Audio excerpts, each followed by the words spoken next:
De nos jours aussi, nous pouvons très bien distinguer comment les serviteurs de Dieu se meuvent dans les lieux de culte, ayant dans leurs mains, symboliquement parlant, une fourchette à 3 dents, comme les sacrificateurs, les prêtres qui se trouvaient dans la maison de Dieu et qui prenaient les parts de sacrifice pour leur compte. Ici, de quoi parlent donc ces 3 dents? Tout d'abord, du désir de puissance, de pouvoir, d'autorité. Puis, secondement, l'amour de l'argent. Et enfin, troisièmement, l'amour de la réputation, de la popularité, du renom, de tout ce qui est mondain. C'est pourquoi beaucoup de serviteurs de Dieu, en bien des pays, volent littéralement à Dieu ce qui lui appartient. Au lieu de servir le peuple de Dieu dans l'amour et dans l'humilité, ils exercent sur lui la domination. Mais ces serviteurs de Dieu, là, exercent l'autorité, la domination et le pouvoir sur le peuple de Dieu. Ils agissent comme des gouverneurs sur les enfants de Dieu. Mais ils ne les servent pas réellement. Notre Seigneur lui-même nous a enseigné comment, en tant que serviteurs de Dieu, nous devons apprendre à laver les pieds des enfants de Dieu. La seconde dent est l'amour de l'argent. Ils ne sont jamais satisfaits. Ils utilisent toutes sortes de moyens, propagande, publicité, pour acquérir de l'argent. Ils servent Dieu surtout pour de l'argent, pour remplir leurs poches, afin d'avoir de plus grands moyens financiers entre leurs mains. Ils sont des serviteurs de l'argent. Et pour terminer, la troisième dent, qui symbolise l'amour de la popularité, l'amour du renom, en usant même de force. Nous voyons beaucoup ce genre de situation dans les réseaux sociaux, beaucoup de personnes qui sont prêtes à donner leur vie. C'est pourquoi le péché a fait son apparition dans la maison de Dieu. Le jeune Samuel était au service de l'Éternel devant Élie. Les paroles de l'Éternel étaient rares en ce temps-là. Les visions n'étaient pas fréquentes. 1 Samuel 3. Élie était fort âgé, et il apprit comment ses fils agissaient à l'égard de tout Israël.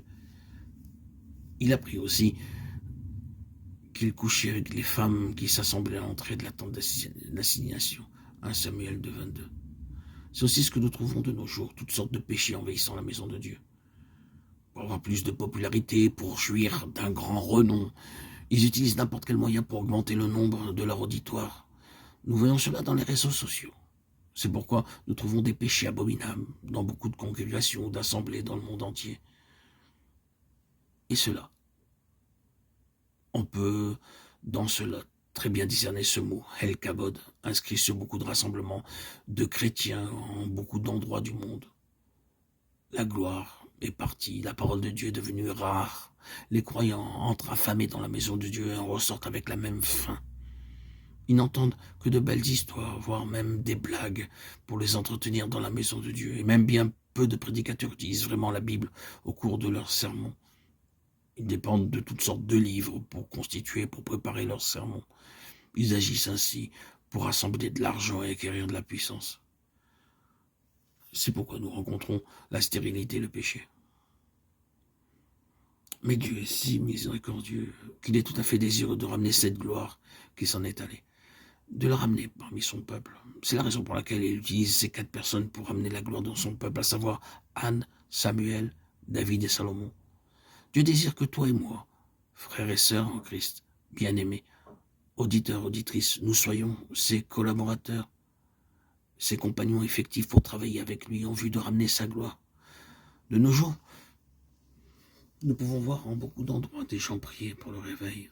Ils reviennent toujours en priant. Oh, Dieu, envoie un réveil.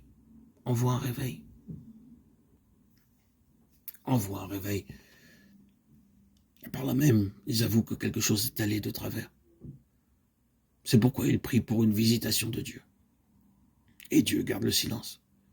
S'il vous plaît, ne confondez pas les grandes campagnes qui sont tenues un peu partout. Ne les confondez pas avec un véritable réveil. Ces grandes campagnes ne ramèneront jamais la gloire de Dieu qui s'en est allée. Cela ne sera jamais plus qu'une bénédiction très passagère. Beaucoup de gens sont peut-être à cette occasion enthousiasmés, enflammés.